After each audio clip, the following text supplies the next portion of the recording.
জয় মা। আজকে আলোচনা করব যোগ্যতা থাকা সত্ত্বেও বিবাহ কেন হয় না। অর্থাৎ আপনার বাড়িতে হয়তো বিবাহযোগ্য কোনো মেয়ে বা ছেলে রয়েছে, তার হয়তো সব দিক থেকে সে পরিপূর্ণ, সে হয়তো পড়াশোনা জানে, সে হয়তো শারীরিকভাবে সুস্থ, বারবার জ্যোতিষী বলছেন তার জন্মছকে বিবাহের যোগ চলছে, তা সত্ত্বেও বিবাহ হচ্ছে না। কেউ তন্ত্র প্রয়োগ করে কোনো ক্ষতি করেনি তো? এইটির জন্যই আজকের আলোচনা।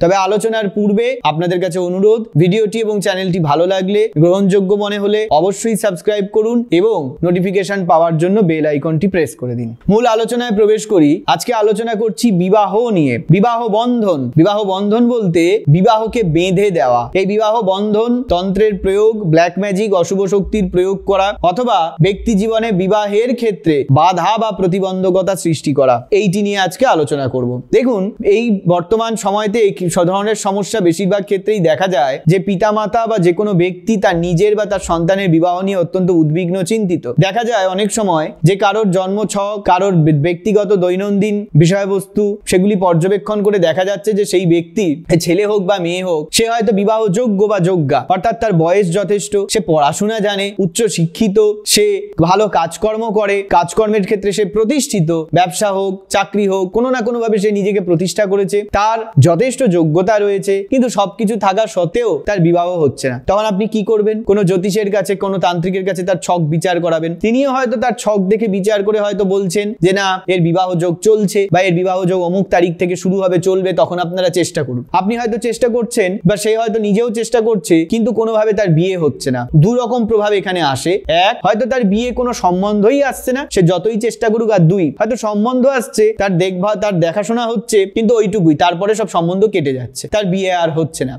এইগুলি কেন হয়? মূলত জন্মছকে গ্রহ পরিস্থিতি কিছু বিরূপ থাকলে এ ধরনের সমস্যা সৃষ্টি হয়। এর মধ্যে শনি আর রবি হলো মূল দায়ী গ্রহ। শনিকে বিবাহ বাধক গ্রহ, রবিকে বিবাহ বাধক গ্রহ বলা হয়েছে। শনির দশা সাড়ে সাতি অন্তর্দশায় মূলত, বা শনি যদি বিবাহ ভাবপতি হয়ে থাকে বা বিবাহ ভাবে অবস্থান দৃষ্টি দেয়, তাহলে জাতক বা জাতিকার বিবাহতে বিলম্ব দেখা যায়। আর রয়েছে মাঙ্গলিক দোষ, যা মানুষের জীবনে বিবাহের ক্ষেত্রে নেগেটিভ প্রভাব বিস্তার করে। কিন্তু এই দুইটি যদি কারো ছকে না থাকে, অর্থাৎ গ্রহ সন্নিবেশ ঠিকঠাক রয়েছে, তা সত্ত্বেও বিয়ে কেন হচ্ছে না, এই প্রশ্নের উত্তর অনেকেই কিন্তু খুঁজে বেড়ায়। আসলে এখানে তন্ত্রের প্রয়োগ কিন্তু বিরাট ভাবে একটা কাজ করে, বিরাট ভূমিকা রয়েছে তন্ত্রের প্রয়োগের। কারোর ওপরে যদি বিবাহ বন্ধন প্রয়োগ করা হয়, মূলত এসব ক্ষেত্রে তান্ত্রিকরা বিবাহ বন্ধন প্রয়োগ করে থাকেন, বা অশুভ কাজ যারা করে তারা বিবাহ বন্ধন প্রয়োগ করে থাকে। বিবাহের মতন শুভ বন্ধন, এটাকেও কিন্তু অশুভতে পরিবর্তন করে দেওয়া যায়। এখানে অনেকের ক্ষেত্রে আবার বিবাহের, আপনারা বলবেন পরবর্তীতে দাম্পত্য ক্ষেত্রে সমস্যা তৈরির জন্য প্রয়োগ করার, এই প্রয়োগ না, এই দুটো প্রয়োগ এক নয়। এটা হচ্ছে বিবাহ যাতে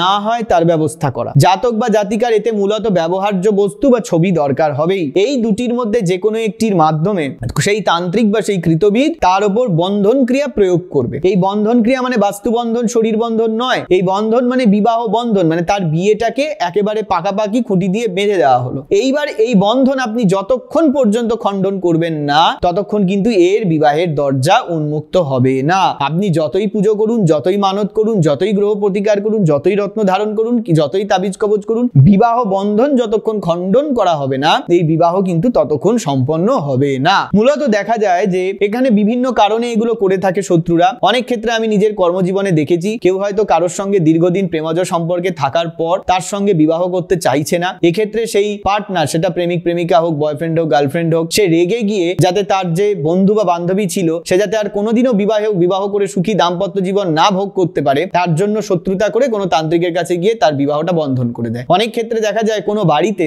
সম্পত্তিগত বিষয় থাকলে অনেকে কি করে, চায় না যে বাড়ির অন্য সদস্যের বিয়ে হোক, তার সন্তান হোক, তাহলে সেই সম্পত্তি প্রপার্টি ভাগ হবে। এগুলোর জন্য অনেকে কিন্তু বদমাইশি করে বিবাহ বন্ধন প্রয়োগ করে। এছাড়া অনেকের ক্ষেত্রেই দেখা যায় বিবাহ বন্ধন বা নানান, এছাড়া আরো নানান কারণে বিবাহ বন্ধনগুলো তারা প্রয়োগ করে থাকে শত্রুরা। এইবার বিবাহ বন্ধন প্রয়োগ দুরকম হয়। এক হচ্ছে যোনি বন্ধন, গর্ভবন্ধন, তাতে বিবাহ এবং গর্ভ দুটোই বন্ধন হয়, অর্থাৎ সেই নারীর গর্ভে বা যোনিতে কখনো কিন্তু সন্তান আর ধারণ করতে সে পারবে না। এই সব ক্ষেত্রে অনেক প্রয়োগ আছে। মাটি দিয়ে বা মোম দিয়ে স্ত্রীর যোনির মতন একটি প্রতিকৃতি তৈরি করা হয়, তার মধ্যে প্রাণ প্রতিষ্ঠা করা হয়, এরপর সেটিকে তার বাড়িতে ফেলে দেওয়া, মাটিতে পুঁতে দেওয়া বা কোনোভাবে করে তার উপর চালান করা হয়। এবার যখন সেই ওপর চালান করা হবে, ওই যোনি কিন্তু জাগ্রত হবে এবং সেই যোনিকে মন্ত্রের মাধ্যমে বন্ধন করে দেওয়া হয়। অনেক সময় গজাল বা পেরেক, নৌকার পেরেক, এই সমস্ত বিষয়গুলিতে মন্ত্রপুত করে ওই যোনির ওপর পুঁতে দেওয়া হয়, যার ফলে চিরকালের মতন ওই যোনি বন্ধন হয়। এছাড়া ওই যোনি মাটির তলায় চাপা দিয়ে দেওয়া, কবরস্থানে নিয়ে গিয়ে কোনো ভারী পাথর তার উপর চাপা দিয়ে দেওয়া, কোনো গাছের ডালে বেঁধে ঝুলিয়ে দেওয়া, নানান রকম ভাবেও কিন্তু এই যোনি বন্ধন করা যায় বা গর্ভবন্ধন করা যায়। তখন বারবার করে গর্ভে সন্তান আসলেও সেই সন্তান গর্ভে নষ্ট হয়ে যাওয়া, অথবা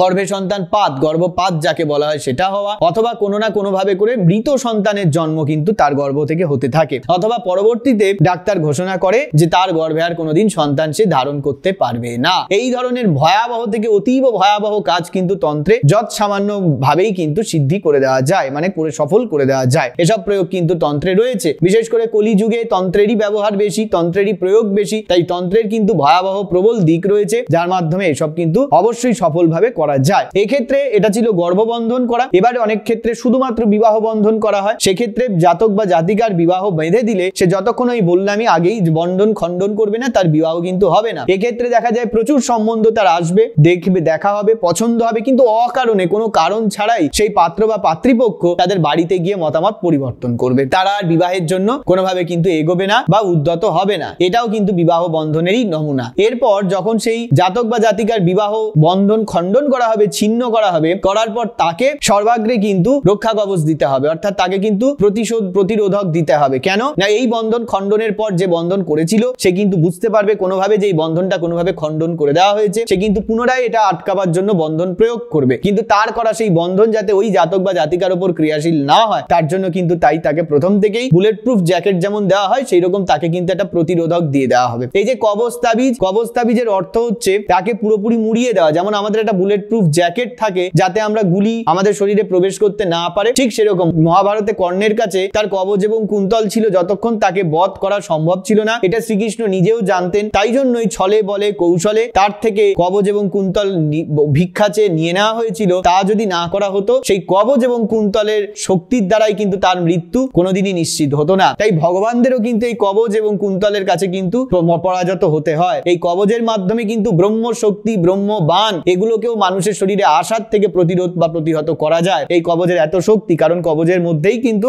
দৈব শক্তি, দেবতার শুভ শক্তি আবদ্ধ করে প্রতিষ্ঠা করে দেওয়া হয়। তাই এর মাধ্যমে তাকে মুক্তি দিতে হবে, বন্ধন মুক্ত করতে হবে, এবং তারপর তাকে কিন্তু কবচের মাধ্যমে তাকে নিরাপত্তা প্রদান করতে হবে, এবং তারপর তার বিবাহের জন্য প্রচেষ্টা, এবং বিয়ের পরেও তার স্বামীর সঙ্গে বা স্ত্রীর সঙ্গে যাতে তার সম্পর্কটা চির অটুট থাকে, তার জন্য একবার বিশেষ কিছু তন্ত্র প্রয়োগ রয়েছে। সেই প্রয়োগের মাধ্যমে কিন্তু চিরকালের মতন তাদের বেঁধে দিতে হবে, না হলে কিন্তু যে কোনো মুহূর্তে শত্রু পুনরায় প্রয়োগ করে এই বিবাহ বন্ধনের মধ্যে দিয়ে কিন্তু বিবাহ জায়গাটা কেটে দিতে পারে বা নষ্ট করে দিতে পারে। তাহলে এই ছিল তন্ত্রে বিবাহ বন্ধন বা বিবাহ সম্পর্কিত ভয়াবহ বিষয় নিয়ে আলোচনা। আজকে এই ভিডিওতে এই পর্যন্তই আলোচনা করব। পরবর্তী ভিডিওতে আবার এই বিষয়ক নতুন তথ্য আলোচনা হবে। ততক্ষণ পর্যন্ত সকলে ভালো থাকুন, সুস্থ থাকুন। জয় মা।